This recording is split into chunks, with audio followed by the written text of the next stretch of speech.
Chers paroissiens, chers amis, le Seigneur soit avec vous.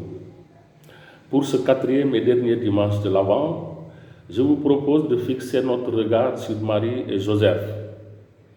Ils ont vécu intensément ce temps d'attente et de préparation, et ils ont sûrement beaucoup de secrets à nous livrer pour que nous puissions accueillir à notre tour l'enfant Dieu qui arrive. Avec leurs familles et leurs amis, Marie et Joseph préparaient joyeusement leur mariage.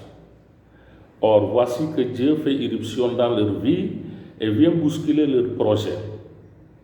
Il a choisi Marie pour donner au monde son Fils sauveur.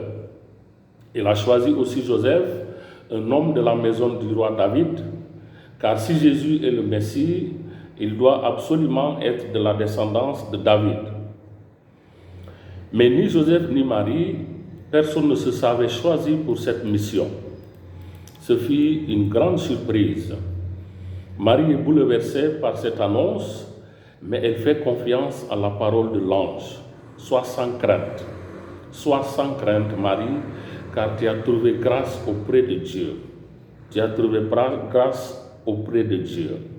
L'Esprit Saint viendra sur toi et tu vas concevoir et enfanter le Messie, le Fils de Dieu. Marie croit absolument en cette parole de l'ange. Mais le fait d'être enceinte avant le mariage est une catastrophe en ce temps-là.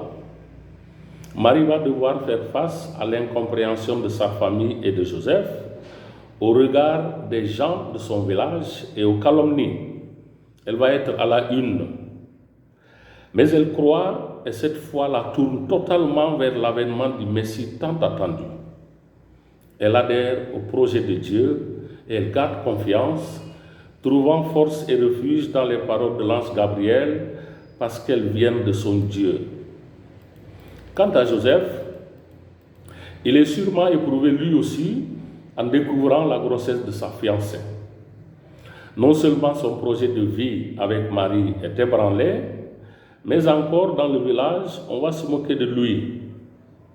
Pour garder la tête haute et pour essayer de sauver sa fiancée Marie, il pense à mettre fin en secret à son projet de mariage. Pour lui aussi, il a fallu beaucoup de confiance en Dieu pour garder sa fiancée enceinte. Cette confiance en Dieu lui a sûrement fourni le courage nécessaire pour faire face aux commentaires dans le village, aux influences des parents ou des amis et au regard des autres.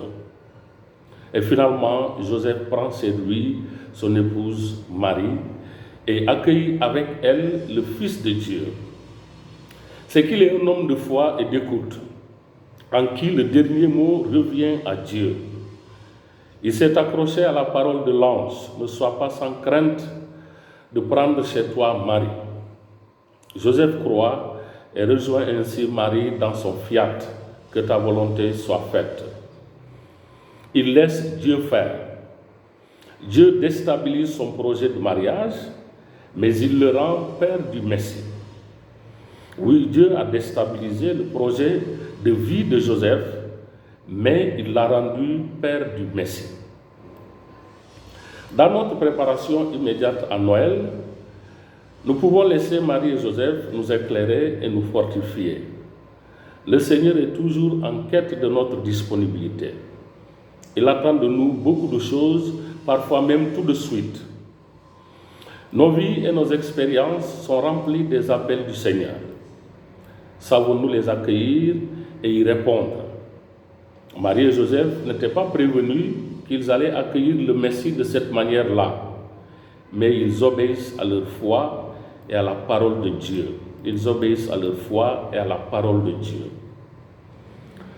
Tous les jours, nous proclamons la venue du Seigneur, son retour glorieux.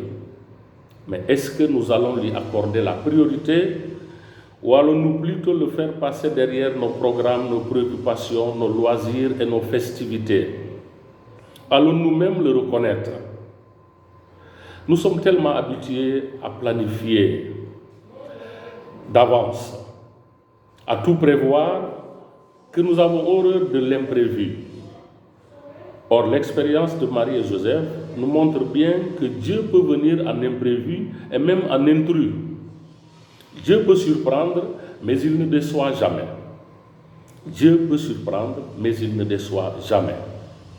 Puissions-nous sortir de nos principes et de nos calculs pour lui dire, comme Marie et Joseph, que ta volonté soit faite.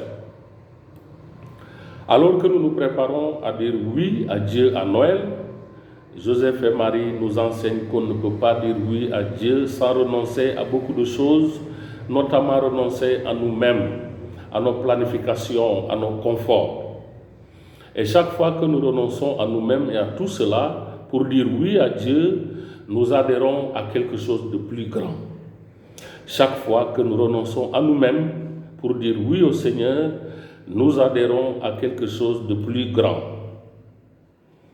Le oui de Marie et Joseph et leur abandon au Seigneur qui ont rendu possible la venue de Jésus nous sont proposés à quelques jours de Noël. Je souhaite que nous arrivions à Noël avec un cœur comme celui de Joseph et celui de Marie, débarrassés de nos préoccupations mondaines, ouverts à la volonté de Dieu, prêts à accueillir Jésus et à collaborer à sa mission. C'est pourquoi, pour cette dernière semaine de l'Avent, je vous invite à beaucoup prier Marie et Joseph. Beaucoup prier Marie et Joseph et à méditer les évangiles de la naissance de Jésus pour avoir le cœur entièrement tourné vers celui qui vient pour nous sauver. Bon dimanche à vous tous et que le Seigneur vous bénisse, qu'il vous garde de tout mal et vous conduise à la vie éternelle. Amen.